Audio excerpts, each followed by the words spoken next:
This is the Reds POSTCAST, your instant game reaction for the Cincinnati Reds. Part of the Locked On Podcast Network, your team every day. Hello, everyone, and welcome to the Reds POSTCAST, brought to you by the wonderful people at Locked On Reds and the Locked On Media Network. I'm Tim Daniel. I've been covering the Cincinnati Reds in podcast form for over 5 seasons at publications such as Late Night Reds and The Riverfront. If you are just checking me out for the first time tonight, welcome. We're glad to have you. You can just go ahead and get this nice solid subscribe button, whether it's on here on YouTube, on your podcast app of choice. We are free, and we are going to also have no paywall, so you can hang out with us and also my good friends Jeff Carr and Stephen Offenbaker Monday through Friday on Locked On Reds. Tonight's episode is brought to you by our friends over at FanDuel. Right now, new customers will get $200 in bonus bets when your first $5 bet wins. On today's show, we're discussing the Reds winning a game, snapping their 4-game losing streak, but there were consequences. Hunter Greene leaves the game early tonight. We're going to discuss that. TJ Friedl, who really should have been the story of tonight with 2 big home runs, TJ 2 bombs. And we're going to get into some bad, because this is a big thing. Base running blunders tonight. Although it didn't cost the Reds the game, it very well could have. So we're going to discuss that as well. But let's go ahead, folks. And also, as always, I'm going to talk to you guys. I want to hear from you. We won a game. Patrick says it right here. We won. Huzzah. I like it. We've got Josh in here saying, could May, Ashcraft, and Maxwell be the new generation Nasty Boys? I like that. I like that. See, this is when the chat's fun. This is when the chat's fun. So let's go ahead and get right into it, shall we? This is what you'll be talking about. Well, Hunter Greene left early tonight. Top of the 4th inning, he goes out there to warm up a little bit and feels something in his groin area. Goes to the old pitch comm, and you see Tyler Stevens come out and talk to him, and then you see the officials. I mean, the coaching staff come out and talk to him. And when it comes back from commercial and they show him kind of talking, I'm thinking it's another glove thing. I'm like, oh, here we go again. This stupid glove thing with his glove, and everyone's mad at it. And then all of a sudden, you kind of listen to the conversation that John Sadek's having about, well, seems like he felt something. And then, of course, they go ahead and they say that it was a groin injury, a right groin injury to be specific. So hopefully this is nothing serious. Hopefully this is at worst he misses a start. I don't know. I've actually never had a groin injury before, but I hear they're terrible, and I don't want to experience one.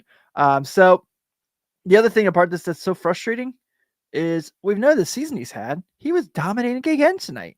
In 3 innings, he had 6 strikeouts. Brought his ERA down to 2.36. Like Jake says right here, I've hurt my groin before. Very uncomfortable injury. Steve's the one who works in the medical field in for realsy's life. He needs to be in the chat tonight telling us what's the best and worst case scenarios here, right? He's not here, though. He's probably doing his show. But 3 innings, 6 strikeouts, did have 2 hits and no walks. Just looked like it was going to be another one of those Hunter Greene nights. And the season he's having, as the injuries stack up for this team, one of the last 2 guys you really want to see not miss time is Hunter Greene and probably Ellie De La Cruz. Especially not Noelvi Marte's on the IL. And so hopefully this is just he misses a couple starts and we can move forward. Because, again, he looked like he was going to dominate tonight. So tonight the Reds really needed a win. So thankfully they did still get a win. And then you got 6 innings that you have to use 6 relievers. And Brent Suter does 2. Is all right. Gives up a solo shot. Has 3 strikeouts. Scott Barlow, not very good. Seems like he's either really good or really bad in his starts. I mean, his times in the game. Taylor Rogers was okay. Just kind of there for his 2/3 of an innings. Give up a hit. Luis Mey, though. Luis Mey. There he is. There's Steve. I knew he'd be here. Luis Mey tonight. Boy, was that fun in the 7th. Strikeout, 100-mile-an-hour sinker. Dominant, man. Just super fun to watch. Unreal. Like, everything we want Alexis Diaz to be, it feels like he can be and be better than that. So that's what I'm really excited about. And then Tony Santillan, our guy, comes in and has a great 8th inning, and Emilio Pagán comes in and on his birthday gets the save. So the bullpen, who's been really taxed of late. So tonight, really gutsy to go in there and take care of business and hold on to win this game, especially it's a 1-run game. Atlanta comes back to score 3 unanswered after the Reds go up 4-0. And you're thinking that, happy birthday, Josh. Happy early birthday. Hopefully tomorrow we're talking about another win. And we're kind of on edge, right? Especially just last night, we saw Michael Harris get a huge hit to win a game off of, to tie a game off of Emilio Pagán. He does get a hit again off him again tonight, but Emilio goes and strikes out the next batter. So that worked out in the Reds' favor.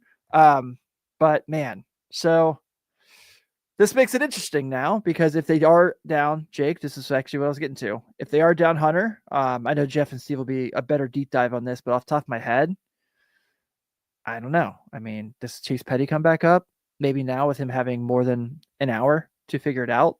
I definitely don't think it's going to be Chase Burns shit, Jake.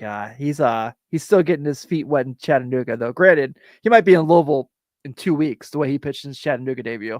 Isaiah says you're Chase Petty. I think it's Chase Petty. It probably is your best bet because Rhett Lauder's not ready yet. What the heck is his name? Wade Miley's not ready yet. So yeah, you're probably looking at that route there. But hopefully Hunter Greene is just kind of misses a couple starts and we see him again very soon. That's the hope for there. So we want to go ahead and talk about something here that we got a little bad out of the way. We got some good in there. And really, our next segment really should be about the guy who really should be the story of the game, if not for the Hunter Greene injury. So TJ Friedl had a day tonight, kids. And let's talk about that right after this.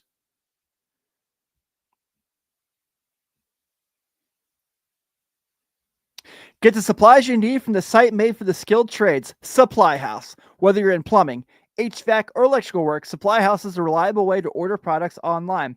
Their easy-to-use website is packed with helpful resources and the latest product info to help you get the job done right.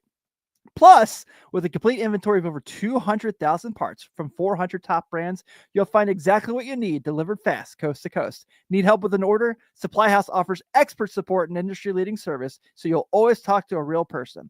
And for trade pros looking for an extra edge, their free Trade Master program offers exclusive perks like a dedicated phone line, free shipping, and discounts on every order.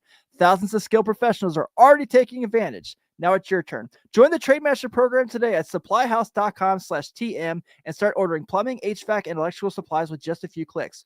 Plus, use promo code SH5 for 5% off your first order. That's supplyhouse.com.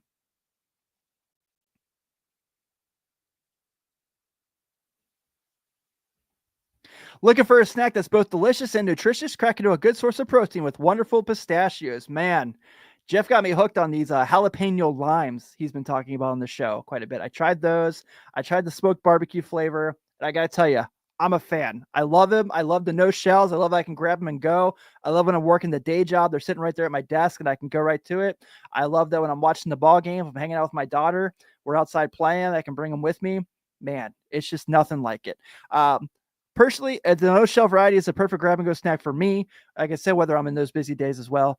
And also, just the fact that they do have the shell option if you need it. If they really need that satisfaction of cracking a shell, they have it for you there as well. Get snackin' and get crackin' with the snack that packs a protein punch. Visit wonderfulpistachios.com to learn more. Want to thank you, our everydayers, for hanging out with me tonight on the POSTCAST. I'm definitely grateful to have you here through the bad and tonight the good. You can also always check me out, like I said, after every single Reds game here. You can check out Jeff Carr and Stephen Offenbaker Monday through Friday on Locked On Reds, where they kind of do, I don't know if you guys caught yesterday's show that they did. Well, I guess today's show when it went up. It was bottling. It was really, really good. I wish I was on it. It was so good. So let's go ahead and let's get to the turning point of tonight's game, because I think tonight just was one of them days. And so let's chat about it. If I can, there we go. Time to reveal where the game was won or lost. It's the turning point. I guess the next three things will be talking about this guy anyway, but I'm going with TJ Friedl's second homer. Puts the Reds up the 3-0 at that point. And it just kind of feels like that's kind of the point where it seems like the Reds are going to kind of run away with this one. And they did end up running away with it. They did win. But seeing Friedl crack those 2 homers was really awesome. And they're basically in the same exact spot. When they showed the highlights of the 2 homers on his third at bat, and they showed Michael Harris running, it was like the same exact run both times. So TJ Friedl having an excellent game for the Reds today, which means we're going to talk about him because really he should have been the story. He really should have just been the story tonight. We just had to have Hunter Greene get hurt, didn't we? Because Friedl was awesome. He was absolutely great tonight. 2 for 3, 2 home runs, obviously 2 runs scored, 2 RBIs, and a walk. And obviously, spoiler alert, was the locked on player of the game as well. And you saw just kind of for this team who really needed a night like tonight, right? I mean, in the first inning, they scored more runs than they did the last 2 games. They scored 2. Not great. Friedl getting started. Also, the at-bats. So the first one, he's down 0-2. He works it to a 2-2 count. They get a pitch clock violation on Holmes and then takes that one over. And then the next at-bat's the hanging breaking ball he puts over as well. So to see him have that game was awesome. And really, a guy who, when we talk about TJ Friedl, I feel like the word solid is just the perfect description. He's not amazing, right? He's not great. He's not an elite center fielder, but he's not going to cost you games either. So if you can just have this guy who you can count on to cover the field, be a good leadoff hitter, get on base, and really loves being the leadoff guy, I think that's a home run for this team. Or in this case, 2 home runs. Huh? See what I did there? Come on, guys. We finally got a win. It's been a few days. I'm having some fun. But for him, just kind of have that game was really excellent as well. Other guys who had great days. Gavin Lux, terrific, 2 for 4. I saw he got some love in the chat tonight as well. Tyler Stevenson, after his 5 strikeout game, had a nice RBI hit today as well. It's good to see. Matt McClain had a hit today. Ellie had a hit today. If you had told me that the Reds were going to have 7 hits tonight and Santiago Espinal wouldn't have any of them, I'd be shocked because it feels like all that guy has done of late is hit. So we are obviously going to be really enjoying this one for sure. Rhys Hines obviously did not have the day that we thought he may have, making his return to the big leagues. And then Jacob Hurtubise and Blake Dunn also. Well, Blake Dunn really didn't get that bad. And Spencer Steer made some contact today. That was about it. Jake, I'm with you, man. I really felt like he was going to do it. I really felt like we're going to get a moment from him. Bob said, close one. Hopefully we can win. Yeah, I need to have a night where the 9th inning comes and I'm just like, chill. I need that again. It's been since Friday, the first Nationals game, that we've had that. So just a nice night to finally get a win. Feels long overdue. But hey, I already mentioned it, but I got to do it. This is the Locked On Player of the Game. It's TJ Friedl. I mean, pretty self-explanatory. He was awesome tonight, and give him his kudos. So 3 times on base, 2 homers, 1-run game. Absolutely. So we talked about the bullpen. We talked about how good Hunter looked before he left the game. We talked about TJ Friedl. But tonight, once again, frustration in the base path reared its ugly head for the Cincinnati Reds. And 2 moments that thankfully they did not cost them the game. But in a game this close, when you're trying to snap a losing streak and you need to get wins, you're battling for positioning in the standings already with St. Louis and Milwaukee for second place, and you're trying to catch up to the Cubs. 2 moments like tonight, you cannot have. So in the first inning, we get Ellie being out at third on that random double play that should not have happened. Absolutely unacceptable. It does bring a run in. McClain scores on the play, but you can't have that.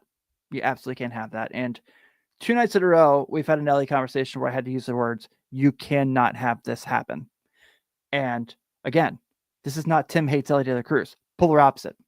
Love Ellie De La Cruz. Have way too many baseball cards for Ellie De La Cruz. Bought a physical copy of the MLB The Show this year strictly because he was on the cover. That's how big of a fan I am. But if I don't talk about the things he does wrong that he needs to be smarter with, then I'm not doing my job. And so tonight, took an opportunity to score another run off the base path. It's frustrating. Can't do it.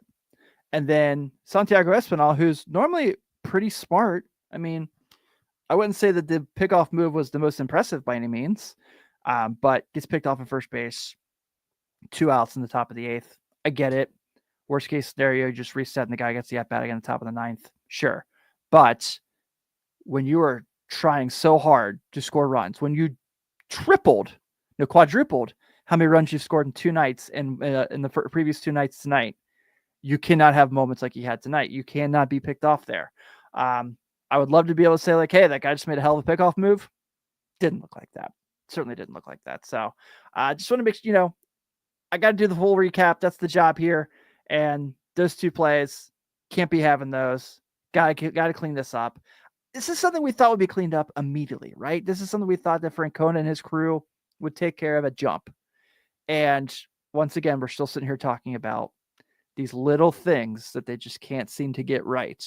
Thankfully, it didn't cost them because they won the game. But, will they always be lucky with that? I would go as far as to say no.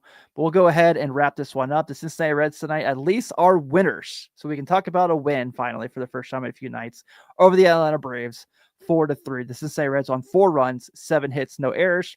The Atlanta Braves, 3 runs, 6 hits, no errors. Your winning pitcher tonight is Brent Suter getting his first one of the year. He's now 1-0 with a 2.55.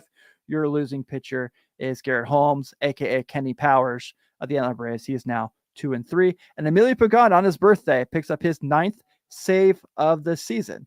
And now we go on to tomorrow with a chance to split the series, and Nick Lodolo takes the ball. Nick Lodolo will take the ball for the Cincinnati Reds. He is 3-3 with a 3.27 ERA. He'll be going against Spencer Schwellenbach, who is 1-3 with a 3.92 ERA. First pitch will be at 7:15, so you'll probably see me again right about 10 o'clock. I'm Tim Daniel. Thank you so much for hanging out tonight.